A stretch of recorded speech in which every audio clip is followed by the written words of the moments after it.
Assalamualaikum warahmatullahi wabarakatuh. Shalom, Salvai, Om Swastiastu, Nama Budaya, Salam Sehat, dan Salam Pancasila. Perkenalkan, saya Andri Leonda Tenggara. Di sini saya selaku Ketua Kelompok 2. Jadi di sini kami akan memaparkan materi kami tentang dampak bencana banjir terhadap kesehatan di wilayah pedesaan.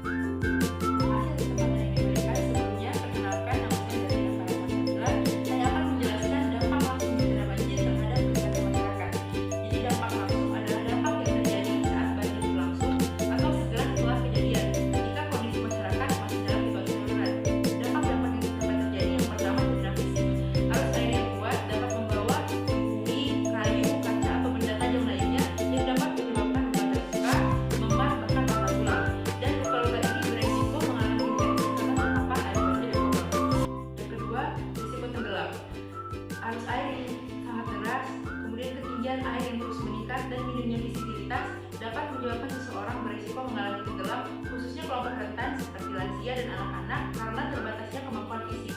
Yang ketiga, hipotermia, yaitu kondisi ketika seseorang terlalu lama terpapar air dingin sehingga menyebabkan suhu tubuh menurun di bawah normal. Gejalanya bisa berupa lemas, menggigil, penurunan kesadaran, dan bahkan dapat mengancam jiwa jika tidak ditangani dengan segera. Yang keempat, pencemaran air bersih. Banjir sering mencampurkan air dengan limbah rumah tangga, bakteri, kotoran hewan, sehingga menyebabkan sumber air bersih itu tidak layak dikonsumsi dan dapat mengganggu kesehatan masyarakat. Jadi dampak langsung ini langsung berupa bersifat fisik dan juga lingkungan yang dapat mengancam keselamatan dan kesehatan masyarakat secara segera.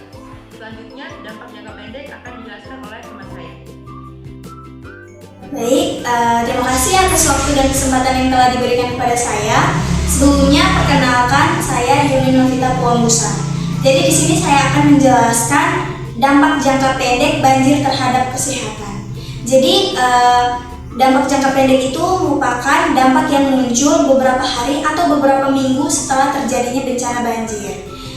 Dampak yang sering muncul pada saat bencana banjir itu antara lain yang pertama itu diare. Jadi diare itu muncul karena makanan dan juga minuman yang kita konsumsi itu sudah terkontaminasi dengan bakteri. Jadi semua sumber air itu sudah bercampur dengan limbah rumah tangga, terus kotoran hewan maupun bakteri sehingga tidak layak untuk kita konsumsi. Jadi kalau misalkan kita konsumsi air kotor itu bisa menyebabkan diare. Terus yang kedua itu ada penyakit kulit. Jadi penyakit kulit seperti gatal-gatal dan juga infeksi itu terjadi karena terendam air kotor terlalu lama atau dalam waktu yang lama. Terus yang ketiga itu ada leptospirosis. Jadi leptospirosis ini merupakan penyakit yang disebabkan oleh urin tikus yang bercampur dengan air yang masuk melalui luka terbuka. Terus yang selanjutnya itu yang keempat, itu ada infeksi saluran pernapasan akut. Jadi itu terjadi karena kepadatan penduduk dan ventilasi yang kurang baik. Jadi dampak jangka pendek berupa penyakit ini disebabkan oleh lingkungan yang kurang bersih. Selanjutnya dampak jangka menengah akan dijelaskan oleh teman saya. Terima kasih atas waktu dan kesempatan yang diberikan kepada saya. Sebelumnya, perkenalkan, nama saya Felis Tameo. Di sini saya akan menjelaskan dampak jangka menengah pada kasus banjir besar.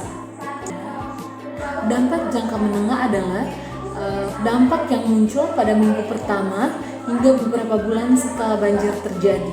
Pada tahap ini, masalah kesehatan tidak hanya luka ataupun tenggelam, tetapi mulai berkembang menjadi penyakit menular, masalah gizi, penyakit akibat nyamuk ataupun tikus, dan juga gangguan kesehatan mental. Pertama, kita akan membahas penyakit menular. Menurut WHO, kerusakan sistem air dan sanitasi setelah bencana sangat meningkatkan risiko wabah penyakit. Jenis penyakit pertama yang akan kita bahas yaitu diare. Diare terjadi karena minum air yang kotor. Balita sangat berisiko mengalami dehidrasi.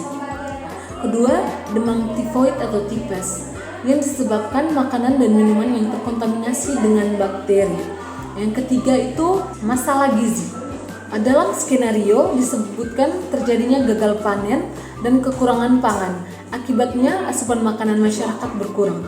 Balita mulai menunjukkan tanda gizi yang kurang.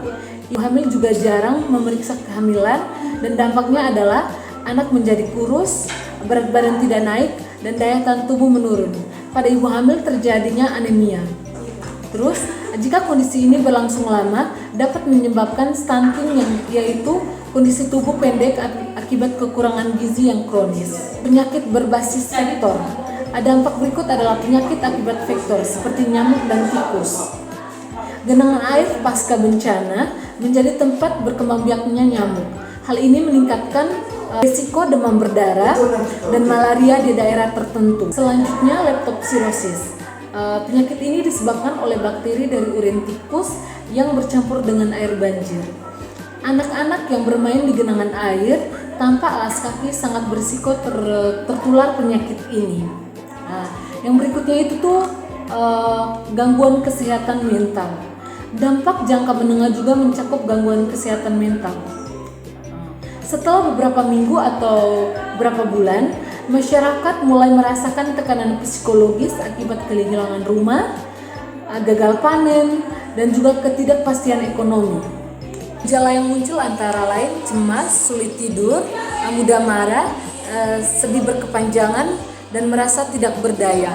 Petani yang kehilangan hasil panen dan ibu yang memikirkan kondisi anaknya menjadi kelompok yang rentan mengalami stres dan depresi. Kelompok yang paling rentan dalam kondisi ini adalah balita, ibu hamil, lansia, dan masyarakat dengan kondisi ekonomi yang lemah. Kelompok ini membutuhkan perhatian yang khusus karena risiko sakit dan komplikasi lebih tinggi. Itu saja yang bisa saya jelaskan.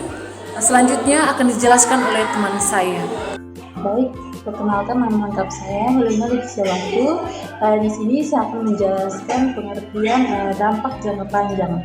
Jadi, dampak jangka panjang adalah akibat atau pengaruh yang muncul tidak langsung setelah suatu peristiwa terjadi, tetapi bisa berlangsung dalam waktu lama, bisa berbulan-bulan, bertahun-tahun, bahkan permanen.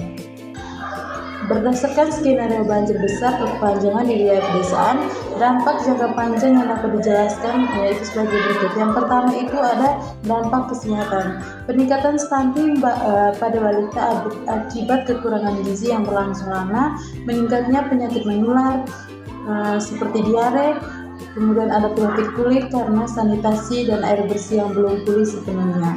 Kemudian ada penurunan daya tahan tubuh masyarakat. Kemudian ada masalah kesehatan mental seperti stres dan trauma pasca bencana. Yang kedua, dampak gizi dan ketahanan pangan. Itu bisa terjadi gagal panen berulang menyebabkan kekurangan pangan. Kemudian masyarakat sulit memenuhi kebutuhan gizi. Balita dan ibu hamil berisiko mengalami gizi kurang atau anemia. Yang ketiga, ada dampak sosial dan pendidikan. Anak-anak akan tertinggal pelajaran karena sekolah terganggu. Perpindahan tempat tinggal atau mengungsi terlalu lama bisa memicu konflik sosial dan perubahan struktur keluarga. Meningkatnya angka kemiskinan. Yang keempat itu ada dampak ekonomi. Yang pertama itu hilangnya mata pencaharian seperti petani dan peternak. Kemudian ada kerusakan lahan dan infrastruktur, kemudian membutuhkan biaya yang besar untuk perbaikan. Kemudian ada pendapatan keluarga dan penurunan jangka panjang dan penurunan dalam jangka panjang. Yang kelima ada dampak lingkungan, kerusakan ekosistem dan kualitas tanah menurun. Kemudian ada sumber air tercemar dalam waktu yang lama. Risiko banjir berulang jika sistem drainase tidak diperbaiki. Kemudian yang keenam, adanya kerusakan sistem layanan kesehatan, yaitu fasilitas kesehatan yang rusak membuat pelayanan tidak optimal dalam jangka panjang. Program imunisasi dan pelayanan ibu anak bisa terhambat, meningkatnya risiko penyakit menular. Baik, materi berikutnya akan dijelaskan oleh teman saya. Sekian dan terima kasih. Baik, saat di sini saya akan menjelaskan tentang air respon cepat. Tindakan segera setelah banjir dilakukan untuk menyelamatkan korban dan mencegah kondisi memburuk. Tim medis darurat memberikan pertolongan pertama seperti penanganan luka dan hipertermi. Pendirian posko kesehatan untuk melayani kesehatan dasar dan memantau kondisi pengungsi, memperbaiki sistem drainase, kurangi genangan air agar tidak memicu penyakit, pengendalian penyakit, mencegah penyebaran penyakit seperti diare dan penyakit kulit. Untuk pemaparan materinya akan dibawakan oleh teman-teman saya. Terima kasih. Atas waktu dan kesempatan yang telah diberikan kepada saya. Di sini saya akan menjelaskan tentang kesiapsiagaan jangka panjang dari bencana banjir yang terjadi. Jadi untuk yang pertama itu memperkuat edukasi PHBS. Jadi kita meningkatkan perilaku hidup bersih dan sehat supaya kita terhindar dari penyakit. Terus poin yang kedua itu membangun sistem peringatan dini. Jadi kita memberikan informasi cepat kepada masyarakat supaya masyarakat lebih waspada dan juga bisa evakuasi lebih awal. Terus poin yang ketiga itu pelatihan pertolongan pertama. Jadi di situ kita membekali masyarakat supaya masyarakat bisa menangani kondisi darurat. Terus poin yang keempat itu persiapan logistik kesehatan. Jadi di situ kita akan menyiapkan alat kesehatan, obat maupun kebutuhan dasar pada saat bencana.